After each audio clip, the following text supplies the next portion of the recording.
ओं सर्वमंगलमंगल्ये शिवे सर्वार्थसाधिके शरण्ये त्र्यंबके गौरी नारायणी नमस्तुते। सृष्टिस्थितिविनाशानं शक्तिभूते सनातनी गुणाश्रय गुणमये नारायणी नमस्तुते। जय बड़ मायर जय, जय महादेवी महामायर जय। प्रत्येकेर जीवन सुंदर होक, आनंदमय होक, प्रत्येके सुखे थाकुन, दूधे भाते थाकुन। श्री श्री पद्मावती मा एवं बड़ मायर काछे प्रार्थना करी।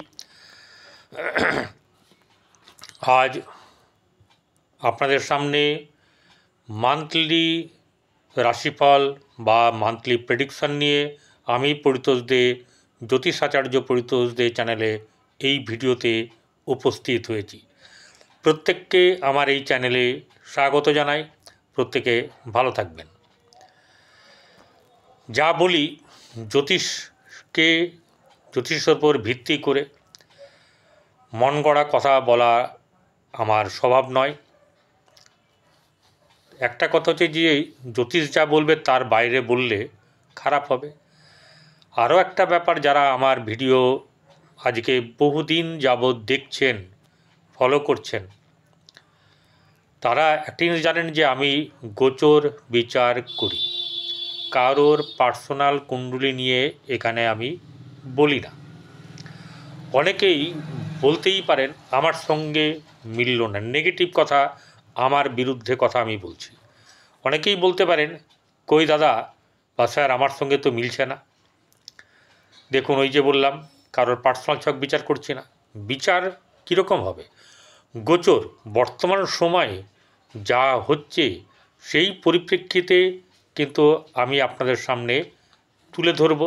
সেটা হচ্ছে গিয়ে রাশিতে কে কোথায় বসে আছে তার উপর ভিত্তি করে। আপনার জন্মকুণ্ডলীটা সম্পূর্ণ আলাদা। আপনার জন্মকুণ্ডলী আপনি রাশিটা দেখছেন, মিলে যাবে অনেকের সঙ্গেই। যাদের যাদের এই যে জন্মকুণ্ডলীর যে জিনিসগুলো বলবো সেগুলো যদি সেই সেই অবস্থায় থাকে তাহলে অবশ্যই মিলতে বাধ্য। কে বলেছে মিলবে না? কিন্তু গাঁজাখুরি দিয়ে মেলাতে চেষ্টা করাটা বৃথা। ঠিক আছে? কারণ হচ্ছে আপনার জন্মকুণ্ডলী, আর মেন হচ্ছে মহাদশা অন্তর্দশা, এরপরে হচ্ছে গোচর। এই তিনটে জিনিসকে মিলিয়ে এক হচ্ছে আপনার জন্মকুণ্ডলী, মহাদশা অন্তর্দশা, আর হচ্ছে গিয়ে 3 নম্বর গোচর, যেটা আমি বলবো। এই তিনটে যদি মিলে যায় তাহলে একদম আপনি রাইট চিহ্ন দেবেন, আপনার ঠিক হবে, অর্থাৎ আপনার নির্বাচন ঠিক হবে। এবারে যে রাশি নিয়ে বলবো সেটি হচ্ছে গিয়ে কর্কট রাশি। কর্কট রাশির এই মে মাস 1 থেকে 31 দিন কেমন যাবে। শুরু করার আগে জানব যে মে মাসের রাশিচক্র কী অবস্থায় আছে। রাশিচক্রের প্রথম দিন আমরা প্রথম দিনটা ধরেই করি, এবং পরে যে গ্রহগুলো অবস্থান তার অবস্থান পরিবর্তন করবে সেইভাবে আমরা বলে থাকি। তো এখানে প্রথম হচ্ছে যে রবি বসে আছে মেষ রাশিতে, বৃষ রাশিতে বৃহস্পতি চন্দ্র, মঙ্গল বসে আছে কর্কট রাশিতে, আর কন্যায় কেতু। বাদবাকি সমস্ত গ্রহ, সেটা হচ্ছে রাহু, শুক্র, বুধ এবং শনি, 4টে গ্রহ বসে আছে মীন রাশিতে। অর্থাৎ দেখুন, কালসর্প হয়ে আছে একদিকে সমস্ত গ্রহ রাহু কেতুর, আরেকদিকে ঘর পুরো ফাঁকা। বোঝা গেল যা বলতে চাইলাম? এটাকে কেউ মানলেন না মানলেন আমারও কিছু যায় আসবে না, জ্যোতিষেরও কিছু যায় আসবে না। সনাতন জ্যোতিষ বা বৈদিক জ্যোতিষ বা পরাশর জ্যোতিষেরও কিছু যায় আসবে না। কোনো ফুলিয়ে ফাঁপিয়েও নয়, ভয় দেখানোর ব্যাপারও নাই। যেটা বলবো সেটা বলবো। সেটা হচ্ছে গিয়ে এই কর্কট রাশির জাতক জাতিকারা চন্দ্র দ্বারা পরিচালিত, অর্থাৎ এই রাশির অধিপতি হচ্ছে চন্দ্র, যে কিনা মনের কারক। একটা কথাই বললে ভালো, মনের কারক। এবার চতুর্থ ভাবের অবস্থা আলাদা ব্যাপার। চন্দ্র মনের কারক, চন্দ্র একটু ঠান্ডা, চন্দ্র বেশ ভাবতে কল্পনা করতে বেশ ভালোবাসে, আবেগের বশে চলে। আবেগের যদি ঘাটতি হয় অভিমান করে বসে, ক্রোধ করে বসে। যদি কোনো জায়গায় তাকে বাদ দেওয়া হয় বিপুলভাবে সার শক্তি প্রয়োগ করে। এই হচ্ছে গিয়ে কর্কট রাশি। সেই রাশিতে বসে আছে মঙ্গল। এই যে মঙ্গল বললাম, কিন্তু একটা কথা বলে দিই, যে যে গ্রহগুলো আছে, এই 9টা গ্রহের কি পরিবর্তন কোনো কিছু আছে? না, কটা গ্রহের আছে? রবি 14 তারিখ রাত্রিবেলায় 12টা 12 মিনিটে মেষ রাশি থেকে বৃষ রাশিতে যাবে। চন্দ্র তার যাত্রাপথ শুরু করবে মিথুন রাশির মৃগশিরা নক্ষত্র থেকে, এবং 31 যেদিনকে 31 তারিখ হবে মে মাসের, সেদিনকে সে কর্কট রাশির পুষ্যা নক্ষত্রে গিয়ে তার যাত্রা সমাপ্ত করবে। মঙ্গলের পরে মঙ্গলের কোনো রাশি পরিবর্তন হচ্ছে না। মঙ্গলের পরে বুধ 7 তারিখ, 6 তারিখ গভীর রাতে, অর্থাৎ সেটা 7 তারিখই ধরা মানে ধরলে ভালো। 7 তারিখ থেকে অর্থাৎ সে মিন থেকে মেষে আসবে এবং তার কার্যভার গ্রহণ করবে। বৃহস্পতি 14ই মে বৃষ রাশি থেকে মিথুন রাশিতে চলে আসবে, অর্থাৎ আপনার ঘাড়ের ওপরে দ্বাদশে চলে আসবে। এবারে আর কি, শুক্র ঘর পরিবর্তন করবে, কিন্তু সেটা হচ্ছে 30শে মে সকালবেলার দিকে, মানে এই বেলার দিকে। তাহলে পুরো মাসটাই কিন্তু আমরা শুক্রকে পরিবর্তন হতে দেখছি না। লাস্ট দিকে একদম 30 তারিখে তার গৃহ পরিবর্তনের যোগ আছে, সকাল মানে বা বেলা 11টা 34 মিনিটে সে মিন থেকে মেষ রাশিতে আসবে। শনি তো পরিবর্তন হয়ে মার্চ মাসের 29 তারিখে চলে গেছে তার ঘর কুম্ভ রাশি থেকে মীন রাশিতে। রইল রাহু এবং কেতু, তারা 18ই মে রাহু চলে আসবে মিন থেকে কুম্ভ রাশিতে। ক্লকওয়াইজ রাহু ঘোরে এবং কেতুও তার সঙ্গে সপ্তমে একইভাবে ঘোরে। সে কুম্ভ রাশিতে আসবে, আর কেতু কন্যা থেকে চলে যাবে সিংহ রাশিতে। তাহলে আপনার রাশিতে মঙ্গল থাকবেই এই মাস। মঙ্গল যখন এখানে থাকছে, নিচস্থ হয়ে আছে, নক্ষত্রটায় আছে অশ্লেষা নক্ষত্র, এই পুষ্যা নক্ষত্র এবং অশ্লেষা নক্ষত্র, এই দুটি নক্ষত্র সে মানে গমন করবে। এবং এই পুষ্যা নক্ষত্রে থাকবে ততক্ষণ কিন্তু এই রাশির পক্ষে কিছুটা হলেও বা বেশ কিছুটা ভালো যাবে। অর্থাৎ মঙ্গল হচ্ছে গিয়ে হঠাৎ সিদ্ধান্ত, ডু অর ডাই, সেনার মনোভাব, চ্যালেঞ্জ করার মনোভাব, এই দুটো, একটা চন্দ্র এবং মঙ্গল। চন্দ্র হচ্ছে জল, মঙ্গল হচ্ছে অগ্নি। তাহলে এই জল এবং অগ্নি মিলিয়ে কী হবে, মাঝে মধ্যে মাথা গরম হয়ে যাবে,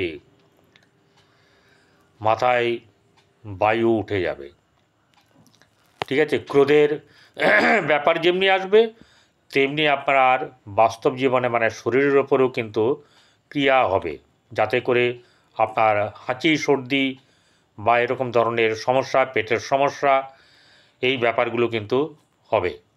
জল কখনো কম কখনো বেশি খাওয়া, এই ব্যাপারগুলো হবে, অর্থাৎ ঠিকঠাকভাবে জল পান করাও কিন্তু হয়ে উঠবে না। মেনলি হচ্ছে যে আমরা দেখতে গেলে দেখি আর্থিক দিক এই রাশির জাতক জাতিকাদের আর্থিক দিক কিন্তু ঠিক থাকবে।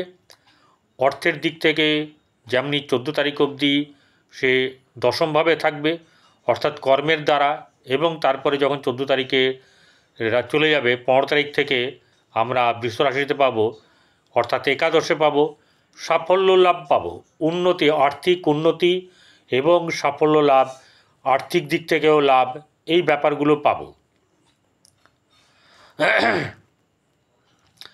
পরিশ্রমের ফল বৃথা যাবে না, পরিশ্রম কিন্তু করতে হবে। মঙ্গল কর্তব্যপরায়ণ, পরিশ্রমী লোক। পরিশ্রমের যদি বিপরীত হয় তাহলে কিন্তু লাভ ঘরে তুলতে পারবেন না। গৃহে শুভভাব বজায় মোটামুটিভাবে থাকবে। আর যেটা হচ্ছে যে সন্তানের দিক থেকে মধ্যম শুভ, প্রেমের দিক থেকেও কিন্তু সামান্য শুভ, খুব বেশি শুভ নেই। যেটা হচ্ছে গিয়ে এরপরে মেন স্বাস্থ্যের দিক থেকে একটু আপনাদেরকে নজর রাখতে হবে। স্বাস্থ্য ঠিক মতন কিন্তু ভালো থাকবে না। যখন কিনা একদম ঘাড়ের ওপর অর্থাৎ ব্যয় স্থানে দ্বাদশে বৃহস্পতি 14 তারিখে চলে আসবে, তখন থেকে তার আগে কিন্তু বেশ ভালো যাবে, অনেক ভালো যাবে। কর্কট রাশি অনেকটা গুছিয়ে নিতে পারবেন যদি বুদ্ধি ঠিক মতন করে ধরেন, ঠান্ডা মাথায় থাকেন, আর কর্তব্য বা আপনার কর্ম পরিশ্রম এই ব্যাপারগুলো যদি সঠিকভাবে থাকে, আপনি অনেকটা নিজেকে গুছিয়ে নিতে পারবেন। একদম এটাই মানে এখান থেকে বলা যায়। দেখুন, যতক্ষণ 14 তারিখে রবি থাকবে ততক্ষণ কিন্তু আপনার এই কর্ম সংক্রান্ত ব্যাপারে অনেক লাভ হবে, অনেক অনেক লাভ হওয়ার সম্ভাবনা। অ্যাজ পার ক্যাপাবিলিটি আপনি চাকরি পেতে পারেন এই জন্যে বললাম, বা পাওয়ার সম্ভাবনা আছে এই জন্যে বললাম, কারণ আমি জন্মকুণ্ডলী বিচার করছি না। এইবারে হচ্ছে গিয়ে আপনার ব্যবসা বাণিজ্য কিন্তু মধ্যম প্রকৃতির, একটু মধ্যম থেকে কখনো কম হবে, কখনো মধ্যম, সামান্য কখনো কখনো বেশি হতে পারে, সেটা কিন্তু খুব বেশি হবে না। গ্যাস দিয়ে লাভ নেই। বরং যতক্ষণ বৃহস্পতি থাকবে এই আপনার একাদশে, ততক্ষণ কিন্তু আপনার লাভই লাভ, এটুকু বলতে পারি। মানে এই যখন বৃহস্পতি ব্যয়স্থানে চলে আসবে তার আগে অবধি আপনি সম্পূর্ণভাবে অনেক দিক থেকে লাভ করতে পারবেন। যখন বৃহস্পতি চলে আসবে এখানে, তখন আপনার অষ্টম স্থানকে দেখবে।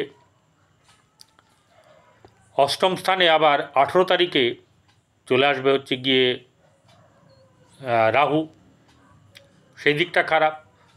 কেতুও চলে আসবে আপনার দ্বিতীয়ভাবে। তাহলে এখানে যখন চলে আসবে তখন কিন্তু মানুষের সঙ্গে, কেতু যখন দ্বিতীয়ভাবে আসবে, মানুষের সঙ্গে সম্পর্কের, পরিবার আত্মীয় স্বজনের সঙ্গে সম্পর্কের একটা মানে খারাপ সময় চলবে। 1.5 বছর কাল এটা কিন্তু চলবে। আর্থিক দিক থেকেও মাঝে মাঝে মানে টান আসবে।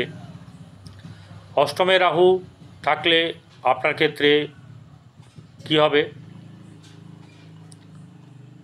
অষ্টমে রাহু থাকলে আপনাকে রাস্তাঘাট দেখে শুনে চলাফেরা কিন্তু করতে হবে। সপ্তমপতি শনি সে ভাগ্যভাবে বসে, আর সপ্তমে মঙ্গলের দৃষ্টি, বৃহস্পতির দৃষ্টি 14 তারিখ অবধি, তারপরে আর থাকবে না। তাহলে এই জায়গাটাতে আপনার সপ্তমভাবে বৃহস্পতির দৃষ্টি যতক্ষণ থাকবে ততক্ষণ আপনার লাভ থাকবে। যখনই সে সরে আপনার দ্বাদশে আসবে তখন কিন্তু ভালো লাভ আপনি পাবেন না।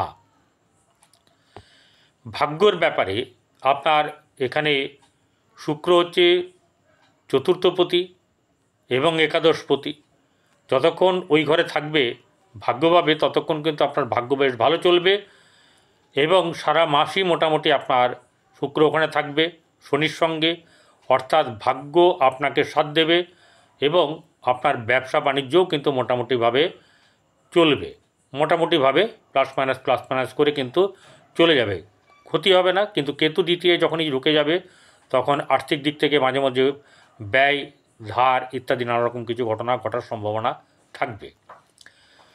এরপরে যেটা হচ্ছে গিয়ে এই আপনার দশম ভাবের অধিপতি মঙ্গল সে বসে আছে রাশিতে এবং নিচস্থ অবস্থায় বসে যতক্ষণ পুষ্যা নক্ষত্রে থাকবে ততক্ষণ লাভ থাকবে, যখন অশ্লেষা নক্ষত্রে ঢুকে যাবে সেই সময় কিন্তু লাভ আপনার পাওয়া যাবে না। তাহলে এই ক্ষেত্রে আপনাকে একটা জিনিস চিন্তা করতে হবে যে যতক্ষণ এই সময়টা আছে পরিশ্রম করে বুদ্ধি লাগিয়ে সঠিকভাবে কাজ করে যান, দিন আপনারই হবে, কম বেশি করে হলেও ভালো হবে। এই রবি দশম থেকে একাদশে যখন চলে যাবে, শত্রু গৃহে থাকলেও কিন্তু দ্বিতীয় প্রতি একাদশে থাকবে যখন, তখন কিন্তু আর্থিক লাভ, ধনলাভ এই ব্যাপারগুলো কিন্তু থাকবে এবং আপনার ভালো হবে। বৃহস্পতি দ্বাদশে এসে একটা জিনিস করবে, সেটা হচ্ছে যে সৎসঙ্গ করাবে, আপনার ধর্মস্থানে যাওয়া, ধর্মকথা শোনা, আধ্যাত্মিক দিকে যাওয়া, এই ব্যাপারগুলো কিন্তু আপনার ভালো হবে। সাংসারিক জীবনে কিন্তু খটাখুটি কিছু থাকবে, এই ব্যাপারে কিন্তু আপনাকে একটুখানি কী করতে হবে, একটু মেনে নেওয়ার ব্যাপারটা কিন্তু করতে হবে। ঠিক আছে।